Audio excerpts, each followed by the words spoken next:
অৱশেষত আজি জুবিন গাৰ্গ ডাঙৰীয়াৰ যি নেহৰ প্ৰসংগ আমি নেহৰ কাৰণে অসমবাসীৰ লগতে যে বিশ্বৰ চাৰিওফালে সিঁচৰিত হৈ থকা জুবিনদাৰ অনুৰাগীয়ে যি মাত মাতি আছে সেই ক্ষেত্ৰত আজিৰ দিনটোত আমি ক'ব পাৰোঁ যে ৰাজনৈতিকভাৱে এই ক্ষেত্ৰত সোমাই পৰিছে। কথাটো এনেকুৱা যে জুবিনদাৰ যিটো ন্যায়ৰ প্ৰসংগ আমি ডিজিটেলি আন্দোলনেই হওক নতুবা পথৰ আন্দোলনেই হওক সাংস্কৃতিকভাৱেই হওক জুবিনদাৰ ন্যায়ৰ কাৰণে আমি সকলোৱে মাত মাতি আছোঁ। গতিকে জুবিনদাৰ ন্যায়ৰ প্ৰসংগত সকলোৱে মাত মাতি থকাৰ পাছতো আজিৰ পৰা আমাৰ এনেকুৱা অনুভৱ হৈছে যেন এই বিষয়টোৱে ৰাজনৈতিকভাৱে পদাৰ্পণ কৰিবলৈ আৰম্ভ কৰিছে।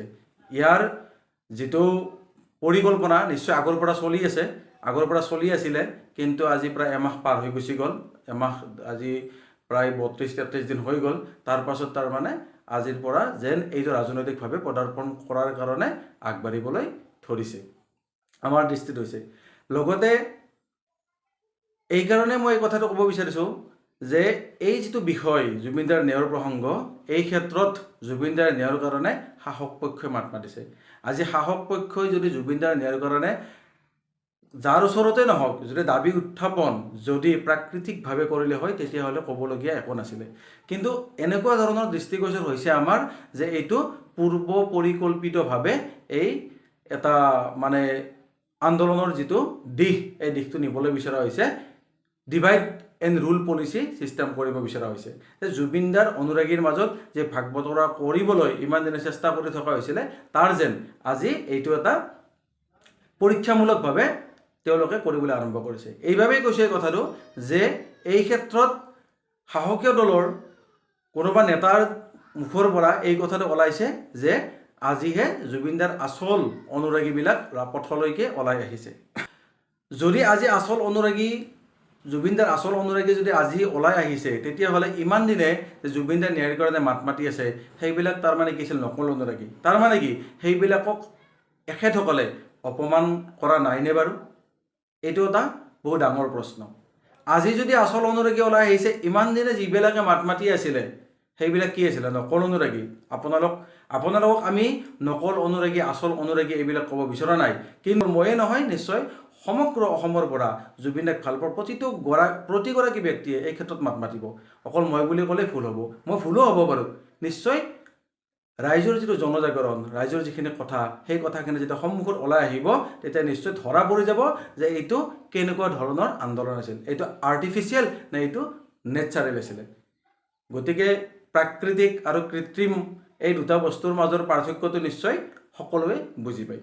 আজি 2 দিন আগতে বাক্সাত আমাৰ মাননীয় অসমৰ মুখ্যমন্ত্ৰীগৰাকীয়ে তেখেতে নিজে কৈছিলে যে কোনেও চিন্তা কৰিব নালাগে যে জুবিন গাৰ্গৰ ক্ষেত্ৰত ন্যায় প্ৰদান কৰা হ'ব।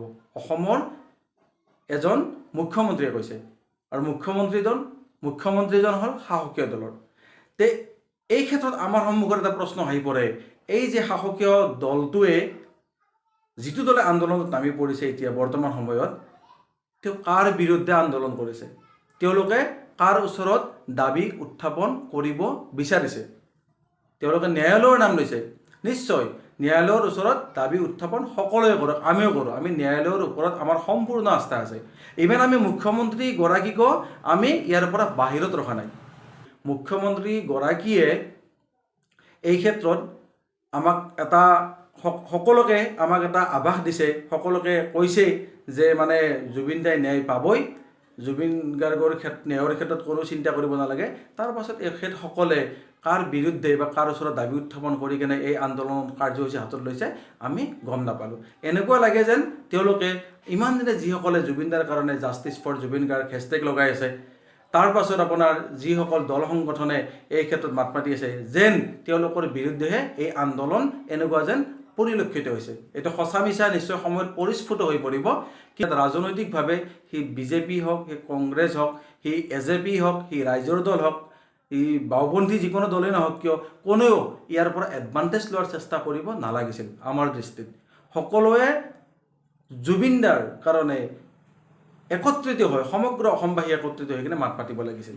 কিন্তু তাৰ মাজত ডিভাইড এণ্ড ৰুল পলিচি এই চিষ্টেমটো কৰি থাকিবলৈ বিচৰা হৈছে যে সঁচা অনুৰাগী মিছা অনুৰাগী। ৰাইজে নিশ্চয় আজিৰ পৰা এই বিষয়টোত এটা সিদ্ধান্তত উপনীত হোৱাৰ এটা ৰাস্তা পাইছে যে কোন জুবিনদাৰ সঁচা অনুৰাগী আৰু কোন জুবিনদাৰ মিছা অনুৰাগী। আজিৰ পৰা নিশ্চয় এই বিষয়টো পৰিস্ফুট হৈ পৰিছে। সময়ত আমি দেখা পাম এই বিষয়টোৱে কোনপিনে গতি লয়। কিন্তু আজিও আশা কৰোঁ জুবিনদাৰ ন্যায়ৰ প্ৰসংগটো কোনো প্ৰকাৰে ৰাজনীতিৰ পৰ্যায়লৈকে গুচি নাযাওক। ৰাজনীতি নহওক, যি জুবিনদাই কৈ গৈছিলে, গান লিখিছিলে, গান গাইছিলে, পলিটিক্স নকৰিবা বন্ধু, সেই জুবিনদাৰ ক্ষেত্ৰত কোনো প্ৰকাৰে ৰাজনীতি হোৱাটো আমি কামনা নকৰোঁ। নিশ্চয় আমি অনাগত দিনত এই বিষয়ত সূক্ষ্মভাৱে পৰ্যবেক্ষণ কৰিম, যাতে কোনো প্ৰকাৰে এই ক্ষেত্ৰত যদি কোনোবাই ৰাজনীতি কৰিব বিচাৰেও সেই ক্ষেত্ৰত ৰাইজে নিশ্চয় ইয়াৰ তীব্ৰ বিৰোধিতা কৰিব।